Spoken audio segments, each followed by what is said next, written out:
কাল তো আমি বলেইছিলাম যে আজকে আমার অ্যাসাইনমেন্ট জমা করার আছে, তো অ্যাসাইনমেন্ট সাবমিট করতে আর কি চলে গেছিলাম আজকে কলেজে। তো ফার্স্টে হাওড়াতে নেমে আর কি হাওড়া মেট্রোতে চলে গেলাম, আন্ডার ওয়াটার মেট্রো হয়ে যাব বলে। তো এই দেখো মেট্রো স্টেশনটা ভালোই সাজিয়েছে ওখানটা। দেন তারপর টিকিট কেটে নিয়ে ওখান থেকে চলে গেলাম হচ্ছে নিচের দিকে, কারণ স্প্ল্যানেডের হচ্ছে মেট্রোটা নিচেই পাওয়া যায়। তো এটা হচ্ছে স্টেশনের ইয়েটা। তারপর হচ্ছে দাঁড়িয়েছিলাম কিছুক্ষণ আর কি ট্রেনের জন্য।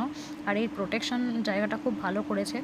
তো তারপর মেট্রো চলে এলো আমার জন্য, মানে আমি যাব বলে। তারপরে হচ্ছে মেট্রোতে উঠে বসে পড়লাম। উঠে বসে পড়ে আর কি আন্ডার ওয়াটার দিয়ে যাচ্ছিলো আর কি, এখানটাতেই গঙ্গাটা আছে এর ওপরে। তো এখানটা ফিল করতে করতে চলে গেলাম হচ্ছে স্প্ল্যানেড স্টেশনে। আর স্প্ল্যানেডে কীরকম ভিড় তোমরা দেখতেই পাচ্ছ। দেন তারপর আবার নেক্সট মেট্রোটা ধরে নিলাম, বিকজ আমাকে যেতে হবে গড়িয়া, সেই জন্য। তো তারপরে হচ্ছে এখানে মেট্রোটা ফাঁকাই ছিল, সেরকম ভিড় ছিল না। ওখান থেকে নেমে চলে এলাম হচ্ছে আমার কলেজে, এটা হচ্ছে আমার কলেজটা।